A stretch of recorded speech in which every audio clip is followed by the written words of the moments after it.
몇억 먹튀죠 이게? 공식적으로 언론에 발표된 건 540억입니다. 540억 먹튀 거래소. 먹튀 맞나요? 먹튀입니다. 대표는 어떻게 됐죠? 그래서 대표와 임원 3명은 지금 서울구치소에 수감 중입니다. 심지어 구속돼 있는 네. 거래소 대표, 뉴비트 거래소의 피해자 대표를 맡고 계신. 중입니다. 근데 이게 놀라운 점은 네. 이 거래소가 출발부터 끝까지 네. 약 한 달 만에 파국이 됐다는 겁니다. 네네. 한여름밤의 꿈, 12월 한겨울밤의 꿈이네요. 네, 그렇습니다. 12월 1일부터 출발해서 거의 12월 30일이면 막바지인데요. 어떤 사건인지 한번 설명해 주시겠어요? 최초 이 거래소가 2018년 8월경부터 코인판닷컴을 통해 광고를 지속적으로 하게 됩니다. 이 코인판닷컴은 국내 가상화폐 커뮤니티 중에서 제일 큰 커뮤니티고요. 이 광고비도 상당히 비싼 걸로 알고 있습니다. 그래서 사람들이 장기적으로 광고비를 내면서 하는 거래소는 어느 정도 신뢰가 형성된 믿을만하다. 네. 6개월 광고 후 거래소를 오픈하면서 사전 채굴이란 마이닝 작업을 했는데 그 뉴비코인 사전 채굴이 뭔지 설명해 주세요. 그러니까 코인의 사전 채굴은 일단 정신 오픈 전에 사전 가입자를 위해서 특혜를 주는 건데요. 사전 가입자들이 이제 거래소에 수수료를 쓰게 되면 그 수수료 쓴 만큼의 코인을 주는 게 사전 채굴입니다. 수수료를 쓰면은 코인을 돌려주는 구조라고 해서 네. 그 사람들이 수수료를 쓰기 위해서 마구 거래를 했겠네요. 네, 그렇습니다. 그 거래액이 얼마나 됐나요? 첫 사전 채굴 금액이 약 9천원에서 1조 정도로 알고 있습니다. 거래액이 1조면은 코인을 판매하거나 혹은 거래소가 직접 먹은 금액은? 약 10억 원 이상인 걸로 알고 있습니다. 그리고 거기는 이제 사전 채굴이라는 명목으로 수익 대신에 코인을 준 거네요. 네, 코인으로 지급받았습니다. 그 코인이 어떤 코인인가요? 거래소 자체 내에서 유통되는 뉴비트 코인입니다. 뉴비트코인, 네. 뉴비코인이라고 간략하게 부르는데 네. 이 뉴비코인, 그러니까 거래소에서는 수익 10억 원을 먹고 사람들에게는 가치 빵원인 뉴비코인을 준 거네요. 네, 그렇습니다. 어쨌건 이렇게 뉴비코인을 다들 받고 400원의 하한가를 보장받은 거죠. 그렇습니다. 그 거래소가 사전 채굴자에게 약속했던 금액이 사전 채굴자에게 수수료를 150원을 쓰면 뉴비코인을 한 개 주겠다고 약속을 했으니까 이 코인의 한 개 가격은 그 당시에는 150원이었습니다. 근데 그 거래소가 정식 오픈하게 되면 이 코인의 가격을 400원 이상으로 해주겠다고 약속을 했습니다. 무조건 400원 이상으로 해주겠다. 네. 400원 밑으로 떨어지면 어떻게 하겠다고 했나요? 그 거래소 자체의 금액으로 자사로로 가격을 방어하겠다고 약속했습니다. 400원 밑으로 내려가면 무조건 다 매수해주겠다. 네. 거래소가 자체적으로. 네, 그렇습니다. 거래소가 오픈하고 뉴비코인은 가격이 괜찮았나요? 오픈하고 나서 초창기는 좀 괜찮았는데요. 얼마까지 갔나요? 거래소 오픈하고 나서는 약 400원에서 500원까지 간 걸로 알고 있습니다. 근데 문제가 언제 발생했나요? 거래소가 오픈하고 나서 10일 정도 뒤에 이 가격 방어를 안 하다 보니까 400원 밑으로 내려가는 현상이 발생하기 시작합니다. 약속하고 다르게 400원 밑으로 내려가면서 사람들의 항의가 시작됐다고 하는데요. 네, 그렇습니다. 항의를 하자 어떻게 반응했나요, 거래소는? 거래소가 이 400원 하한가 약속을 지키기 위해서 바이백 카드를 꺼내기 시작합니다. 바이백이란 게 어떤 거죠? 바이백이란 유통된 코인을 거래소 자산으로 다시 사들여서 소화시킨다는 의미인데요. 자, 이 바이백을 하기 위해서 거래소 투자자들과 거래소와 한 가지 약속을 합니다. 10일간 주기로 한 배당금과 거래소가 얻는 수익금으로 그 돈으로 이제 바이백 자금을 만들기 시작하는데요. 그래서 약 10일 동안 약 12억이라는 돈을 모이게 됩니다. 문제가 된 게 뭐냐면 이 12억을 어떻게 썼냐면 유통된 뉴비코인을 사는 게 아닌 자기들이 새로 만든 뉴비코인을 거기다가 다시 팔게 됩니다. 그러니까 말은 바이백인데 그 12억으로 그 뉴비코인을 순수하게 산 게 아니라 시장에 있던 물량이 만약에 1000개라면 자기들이 새롭게 1000개를 추가시킵니다. 그래서 바이백을 하면 이 1000개에서 줄여야 되는 물량인데 그러니까 추가시킨 1000개에서 물량이 줄었으니까 실제로 바이백 된 게 하나도 없다는 말이죠. 12억을 썼지만 시중에 유통되고 있는 뉴비코인은 1000개 그대로 있는 상황인 겁니다. 자기들이 또 새로 만들어서 그 물량을 판매하는 데 썼다. 네, 그렇습니다. 기존 유통된 뉴비코인 1000개를 사는 게 아니라 새롭게 자기들이 만들어낸 1000개를 추가시킵니다. 어떻게 만들어 놓는 거예요? 그러니까 포인트처럼 찍어낸 거죠. 뉴비트코인을. 그래서 실제로 계획은 1000개에서 500개가 목표라면 이 사람들이 1000개를 추가시켰기 때문에 물량이 더 늘어났다고 보시면 됩니다. 근데 가격이 왜 오른 거예요, 그러면? 일단은 사람들이 바이백 기대감도 있고 자기 물량을 비싸게 팔기 위해서 그 12억을 썼기 때문에 순식간에 가격은 조금 오르기 시작합니다. 그 12억 원을 자기가 만든 코인을 사는데 썼기 때문에 네. 그 자전거래처럼 가격이 막 올라간 거네요. 그렇습니다. 그래서 어쨌건 뭐 200원, 300원 하던 뉴비코인이 1920원까지 갑니다. 네, 1920원까지 순간적으로 찍었다가 바로 1000원 밑으로 떨어지기 시작합니다. 이 걸리는 시간은 채 30분도 되지 않습니다. 근데 그때 뉴비트 거래소는 뉴비코인을 다 팔았어요. 경찰 조사 결과를 제가 들었는데요. 약 200만 개의 뉴비코인을 생성해서 다 팔아 치웠다고 들었습니다. 아, 바이백이 아니라 어디 자기들이 새로 갖고 와서 덤핑을 쳐버렸네요. 쉽게 생각하면 자기가 한국은행이 된 거죠. 그러면 이게 이제 1000원 밑으로 내려가고 어디까지 내려가나요? 10만 매물이 계속 나오기 시작해서 1000원 밑으로 해서 400원, 300원까지 내려가기 시작합니다. 400원, 300원. 네. 그럼 이제 다시 또 400원 보장해주겠다는 약속은 물 건너간 거네요. 네, 그래서 새로운 카드를 꺼낸 게 페이백이라는 카드를 꺼내기 시작합니다. 이 페이백 카드를 꺼낸 건 언젠가요? 그 바이백이 실패하고 나서 그 다음날 바로 시작하게 된 건데요. 그러니까 정리하자면 거래소 오픈하고 10일 만에 400원이 깨지자 그때부터 항의가 들어왔고 바로 바이백 이벤트를 시작해서 10일간 우리가 수익을 모아서 바이백을 하겠다고 해서 다시 10일이 걸렸습니다. 그러니까 12월 20일까지 된 거죠. 근데 네. 12월 20일 바이백 이벤트가 진행이 되면서 1920원까지 갔다가 바로 300원 밑으로 떨어지니까 이번에는 페이백 이벤트를 꺼냅니다. 그러니까 네. 이게 12월 21일이죠. 네, 근데 이 거래소의 운명이란 게 채 한 달밖에 되지 않았기 때문에 이제 벌써 9일밖에 남지 않은 셈입니다. 네, 그렇습니다. 그 페이백 이벤트는 어떻게 했나요? 그 페이백 이벤트가 뭐냐면 1000원을 투자했을 때 500원을 손해를 보면 그 500원을 보상해주는 형식인데요. 페이백 이벤트가 21일부터 23일까지 진행해야 됩니다. 근데 이 거래소 기대와는 달리 페이백 이벤트를 막상 뚜껑을 열어보니까 엄청나게 사람들에게 손실을 입게 됩니다. 그러니까 만약에 이 기간 동안 뉴비트 코인 사서 손해보면은 다 보상해주겠다라고 했는데 네, 오히려 갑자기 가격이 더 떨어져 버린 거예요. 그렇습니다. 사람들은 그걸 믿고 산 사람도 있겠지만 대부분의 사람들은 이미 뉴비트 거래소에 큰 실망을 했기 때문인가요? 그렇습니다.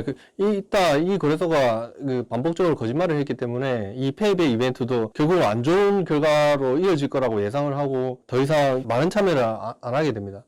그러니까 그 뉴비트 거래소의 어떤 계획은 페이백 이벤트를 하면은 사람들이 많이 사서 가격이 다시 오를 거야 했는데 사람들은 이게 마지막 탈출 기회다 생각하고 팔아버린 거네요. 네, 그렇습니다. 그래서 이제 페이백 이벤트도 실패로 끝났습니다. 그 페이백 이벤트가 실패로 끝나면서 이 거래소가 사람들에게 보상해 줄 금액이 약 20억인 걸로 저희가 알고 있는데요. 그런데 이 보상을 그러면 언제 해줬나요? 원래는 이 거래소가 약속한 게 페이백 이벤트가 끝나고 정상적으로 집계를 해서 대상자를 발표를 하고 공정하게 지급하겠다 약속을 했지만 새벽에 갑작스럽게 뉴비코인을 지급하게 됩니다. 아무런 공지나 그런 의견을 두지도 않고 지급하기로 약속했던 비트코인이나 이더리움이 아닌 뉴비코인을 주게 됩니다. 기존에 있던 안 그래도 많던 뉴비코인이 더 늘어났네요. 네, 바이백에서 늘어난 코인도 있고 페이백 하면서 또 추가된 코인도 분명히 있을 겁니다. 그래서 어찌된 더친격으로 이제 보상까지 하게 됐으니까 거래소는 이제부터 손 놓기 시작하게 됩니다. 이거를 다 보상해 주려면 20억이 든다. 그러니 차라리 뉴비코인이나 더 찍어버리자라고 한 거네요. 네, 그래서 제가 아까 말씀드린 한국은행을 비꼬듯이 얘기한 건데요. 그 거래소가 사람들에게 돈을 지급할 때마다 현금이나 이런 걸 지급하지 않고 계속 자기가 한국은행인 것처럼 돈을 찍어내듯이 뉴비코인을 계속 생산해내기 시작합니다. 사람들은 뉴비코인만 더 점점 많아지네요. 네, 뉴비코인이 만약에 초기에 약 200만 개가 불렸다면 아마 이때쯤에 약 4배, 5배의 물량이 추가된 걸로 알고 있습니다. 그래서 이제 페이백 이벤트가 끝나서 이제 뉴비코인을 지급받은 게 언젠가요? 23일날 끝나고 약 이틀 뒤에 받은 걸로 기억하고 있습니다. 그럼 이제 거래소의 운명도 5일밖에 안 남았네요. 아마 거래소는 지금 25일날 거의 끝난 거나 마찬가지입니다. 왜냐하면 이 사람들이 했던 약속 중에 한 가지라도 지킨 게 없고 그 약속의 마무리는 항상 뉴비코인을 주는 거였어요.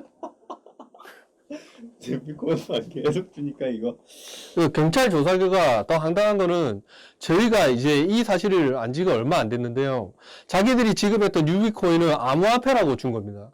근데 사실상 이건 암호화폐 기술이 전혀 도입되지 않은 무료 홈페이지 가입하면 포인트 50 주듯이 찍어내는 그냥 버튼 하나로 생산해낼 수 있는 그 포인트 수준의 숫자 개념일 뿐이라는 겁니다. 그래서 더욱 황당한 겁니다. 회원 가입하면 500포인트 드립니다. 뭐 댓글 쓰면 100포인트 드립니다. 이거 할 때. 흔히 부르는 가상화폐나 암호화폐는 기본적으로 블록체인이라는 기술에서 파생된 코인인데요. 그런 기술이 전혀 들어가 있지 않은 그냥 누구라도 쉽게 만들 수 있고 누구라도 쉽게 볼 수 있는 그런 거였습니다. 그래서 이제 어떻게 됐나요? 그래서 이제 12월 24일날 뉴비코인을 마지막으로 주문해서 그 이후에 저희가 이제 안 되겠다. 거래소를 고소를 해야 되겠다. 마음을 먹게 됩니다. 이 고소를 이제 바로 할 수는 없잖아요. 저희가 사법부가 아니라 조사하는데 시간이 되게 증거나 이런 걸 조사하는데 시간이 되게 많이 걸렸습니다. 개개인이 가지고 있던 증거를 한 사람을 모으기 시작하는 과정 중에 거래소가 또 K비트라는 거래소와 합병을 시도한다고 저희들에게 공지를 띄웠습니다. 이게 어떤 내용이냐면 이제 기존의 뉴비트 거래소는 문을 닫고 남아있던 뉴비코인을 K비트 거래소에게 넘긴다는 뜻이었습니다. K비트 거래소에 뉴비트가 가게 되면 뉴비트가 가지고 있던 배당 정책이라든지 이런 장점이 하나도 없어지게 됩니다. 그나마 100원 하고 있는 뉴비코인이 K비트 거래소에 가게 되면 0.1원 아니면 10원 이 정도 이하로 떨어질 걸 저희가 예상했기 때문에 필사적으로 그걸 막기 시작합니다. 그 합병을 막기 위해서 어떻게 하셨나요? 일단 합병을 하려면 개인정보를 넘겨야 되는데 저희가 개인정보를 절대 못 넘긴다고 얘기했습니다. 그래서 합병이 실패했나요? 네, 합병을 시도하던 도중에 개인정보를 반대를 했기 때문에 합병이 되지 않았습니다. 만약에 합병이 되었으면 이 사람들이 지금 구속이 안 될 수도 있다라고 저는 생각을 합니다. 가상화폐다 보니까 법적으로 구멍이 많습니다. 그래서 이게 합법적으로 뉴비트 코인이 이 K비트 거래소에 넘어갔다면 이 사람들이 구속은 지금 안 될 수도 있다는 생각을 전 해봅니다. 그리고 이제 이 사람들이 합병 시도하다가 합병이 실패하니까 이 사람들이 이제 거래소를 아예 손 놓습니다. 손 놓기 시작하면서 거래소에 출근도 안 하고 거래소 문을 잠그고 잠적해버립니다. 12월 31일 날 원화의 취급을 막기 시작하게 됩니다. 제가 이 거래소 문 닫기 직전에 약 한 2, 3일 전에 거래소 자산을 찍어 놓은 게 있습니다. 제 자산은 아직까지 모든 거짓말을 당하고 돈이 반토막이 되면서 1,100만 원이라는 돈이 남아있는데요. 이 남아있는 돈도 주기 싫어서 거래소를 아예 닫아버립니다. 제가 검사님한테 물어봤거든요. 회원들의 자산은 은행처럼 지급할 수 있게끔 거래소가 현금이 있어야 된다고 저는 들었습니다. 근데 이 돈도 주기 싫어서 거래소가 서버를 닫았습니다. 그 서버를 닫고 지금 구속됐죠, 이제. 이 하한가 관련해서 저희가 이제 고객센터에 문의를 했는데요. 왜 400원에서 하한가가 풀렸나라고 문의를 했을 때 거래소는 자기들이 푼 게 아니라 자기들의 시스템을 맡고 있는 외주업체 탓을 했습니다.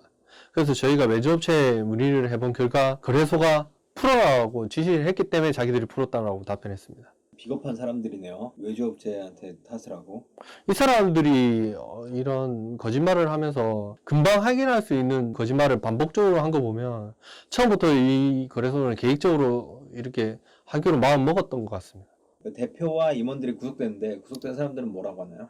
이 구속되기 직전에 이 대표라는 사람이 이런 말을 합니다. 자기는 김앤장을 통해 알아봤다. 5천만 원이면 종결 처리까지 가능하다라고 듣고 회원들의 자산은 추금해 줄 필요 없다라고 합니다. 그 5천만 원 주고 변호사를 써서 종결 처리 받겠다. 그리고 회원들에게 1억, 2억씩 뜯기느니 추금을 막겠다라고 얘기합니다. 뜯긴다는 표현이 뭔가요? 그러니까 이 거래소 사장이 누군가에게 협박을 받고 있는 실정이 아니라면 회원들이 자산 출금을 요청했을 때 돈을 주는 게 뜯긴다라고 자기는 생각하고 있었던 거죠. 그러니까 내 돈이다라고 생각한 거네요. 그렇죠. 그러니까 이미 이 녹취록을 들어보시면 아시겠지만 자기가 이 범죄 사실을 인지하고 있습니다. 자기보다 더 심각한 범죄들도 라고 말하고 있거든요. 나보다 더 심각한 범죄도 김현장에서 다 무죄받을 수 있다. 네, 그렇게 얘기하는 걸 보면 이미 자기는 범죄 사실을 인정하고 있는 것입니다. 그리고 지금 3차 공판 중인데요. 현재까지 아직도 황당하게 무죄를 주장하고 있습니다. 무죄 주장 이유가 뭔가요? 이 대표가 무죄를 주장하는 이유는 거래소가 이렇게 된 데에는 임직원 탓을 돌리고 있는데요. 그 임직원이 이 내부 폭로를 위해 거래소가 힘들어졌다라고 주장하고 있습니다. 내부 폭로라면 뭐죠? 우리가 최초 이렇게 고소를 함으로써 이 임원들에게 자료를 수집한 부분이 있는데요.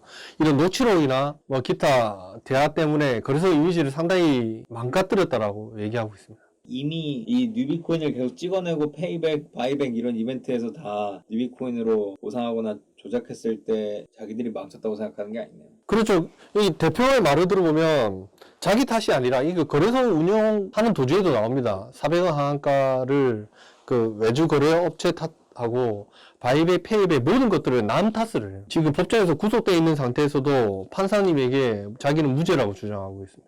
어떻게 될 것 같으세요? 일단은 제가 그 고소장에 낸 모든 부분에는 혐의가 입증돼서 구속 상태고요. 아무래도 먹은 금액이 크다 보니까 자기들 무죄를 계속 주장하고 있으면 가중처벌 받을 걸로 예상하고 있습니다. 뉴비트 거래소가 다른 먹튀 거래소보다 더 악랄하다고 생각하는 점이 있다고 하셨는데 그게 뭔지. 이 뉴비트 거래소가 어떻게 항단하냐면 관련된 직원들이 거래소를 차린 게 여러 곳이 있습니다. 그 여러 곳 거래소가 모두 뉴비트 형식으로 사기를 치고 고소를 당하고 구속 상태입니다. 그리고 또 피해자 일부에게 전화를 해서 고소 취하를 하면 합의금을 주겠다라고 설득해서 고소를 취하하긴 하면 연락이 안 됩니다. 혹시 취하해달라는 제안을 받은 적 있나요? 저도 취하하다는 제안을 받았습니다. 근데 어떻게 하셨나요? 저는 피해자들 단체가 있었기 때문에 저 혼자 결정할 문제가 아니라서 저는 돈을 받고 나서 취하한다고 했습니다. 그러더니 연락이 없었습니다. 그 이후로. 마지막으로 하고 싶은 말씀 있잖아요. 마지막으로 하고 싶은 말은 지금 가상화폐 거래소가 이 문제로 많은 재판과 많은 사람들이 구속된 걸로 알고 있습니다. 더 이상 이런 사기 사건이 일어나지 않게 범죄자들의 강력한 경고가 필요하다고 생각합니다. 이 피해자 구제도 문제지만 이 범법자 한 명이 만들어내는 수천 명의 피해자들이 생기지 않습니까? 그런 방지하기 위해서는 그 사법부에 엄단한 경고가 있어야 된다고 생각합니다. 알겠습니다. 여기까지 할까요? 네, 저 지금 2시 재판이라서 끝. 감사합니다. 다음에 할 수 있는 기회가 있으면 제가 잘할게요. 카메라 처음이라서 그래요. 네, 죽겠네.